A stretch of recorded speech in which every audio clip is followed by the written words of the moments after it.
What the? What's going on, y'all? Hey, I'm about to give y'all a story today about of course, another driving situation. I used to attend ITT Technical College in Tampa, Florida, about 45 minutes to an hour away from where I lived in St. Petersburg, Florida. The story I'm going to be telling you about today is going to be about my youth and some of my troubling days.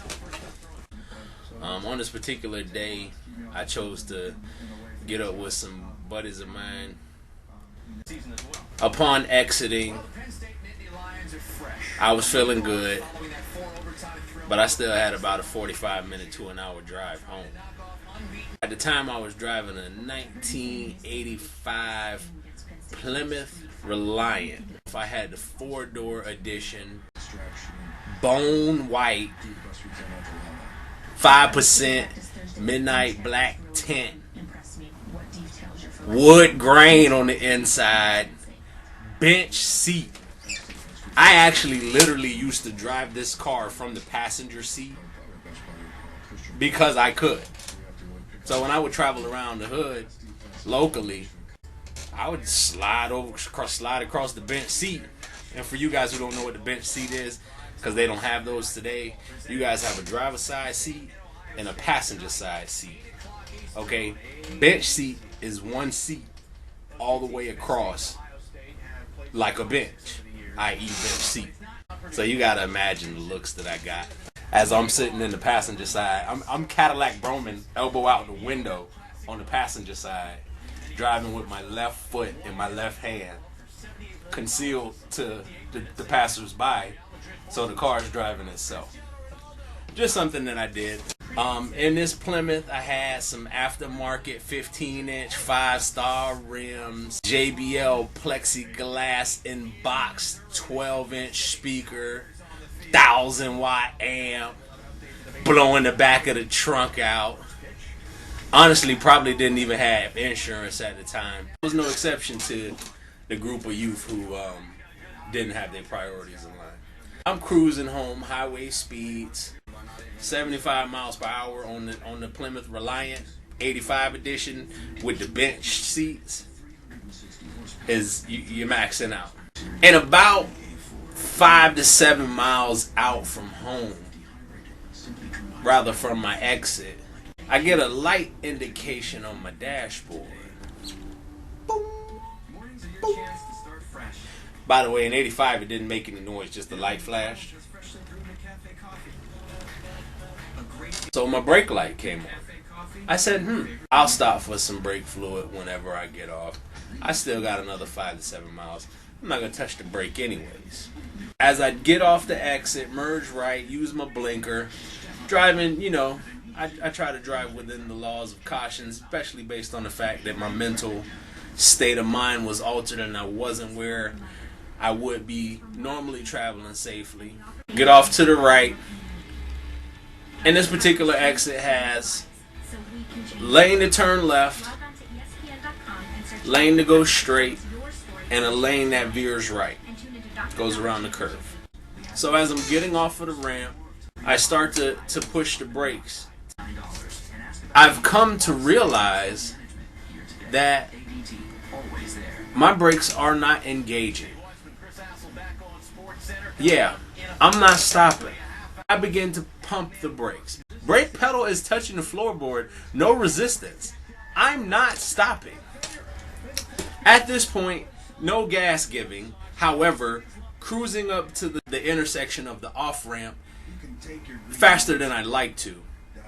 And at this point, I need to make a decision of what lane I'm going to get in. Don't want to turn left if I don't have to. However, at this point, it's not an issue for me to turn left, go straight, or go right. Problem is, there's a red light.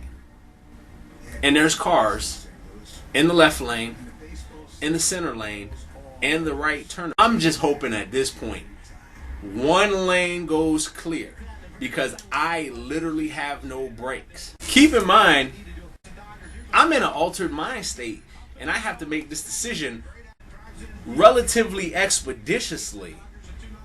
in an effort to save my life and the lives of others. I'm looking left, center, right, center, left.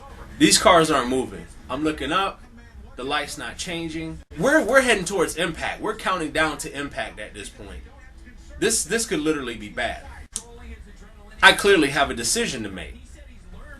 So at this point, my decision is I'm going to skip the left lane, the right lane, and the center lane, and the red light. I'm going to pull this car up on the grass, and I'm going to preserve my own life. I'm not going to call it, there's not going to be a countdown to impact because there's not going to be any impact. I've made the best possible decision. So at that point, I snatched the car up on the grass. In the grass, turbulence heavy rocking. It's going. I'm in the grass. I'm actually slowing down. This is good. Until I look ahead. You won't believe this when I tell you this. As I look ahead, there's a person standing in the grass selling the newspaper. Well, in my 1985 Plymouth Reliant with the bench seat, you don't just push the center of the steering wheel and the horn sounds. This particular setup has a small button on either side of the steering wheel that you must depress in order for the horn to blow. Well, both of those long skinny buttons in my vehicle are on the back of a milk carton, if you will. Still in the grass going. Guy sees me, newspaper in hand, sees me, he looks right, left, up at the light, looks back at me, jumps out of the way. Thank God this man moved. I had no other option. However, I'm still not in the clear yet. Because yes, this man moved out of the way, and I'm grateful that he did. However, my car's still not stopping. So at this point, I'm in the grass, left, center, and right lane still full, light still red, and I'm heading straight for a fence. It's a corner fence. It's a corner. So there's a corner in one fence, corner out the next fence. Boom, through the first fence. Boom, through the second fence. After coming out of the fence, I whip it again, and I whip it up on concrete that builds up to the overpass of the highway. So it's up on the elevated highway pass, on angle, finally comes to a stop. I've evaded death, danger. I didn't kill the man. I'm finally stopped, turn the car off, I'm out of the car. I'm not touching this car again. This is it. I've had enough. Turn it off, jump out of the car. I get out. I'm looking around. Remember, I'm in an altered state of mind. The guy with the newspaper who I almost literally plowed over with my 1985 bench-seated Plymouth Reliant looks at me and says, "Buddy, are you okay?" I said, "My man, are you okay? You almost died." He said, "No, I'm fine. Do you have anybody else in the car? Are you sure you're okay?" I said, "My man, I'm fine. I'm not touching this car again. Don't worry." He says to me, you might want to take it off of the incline that it's on, because if the city sees it on the incline, they're likely to come and tow you. Yeah, well, it stayed on the incline.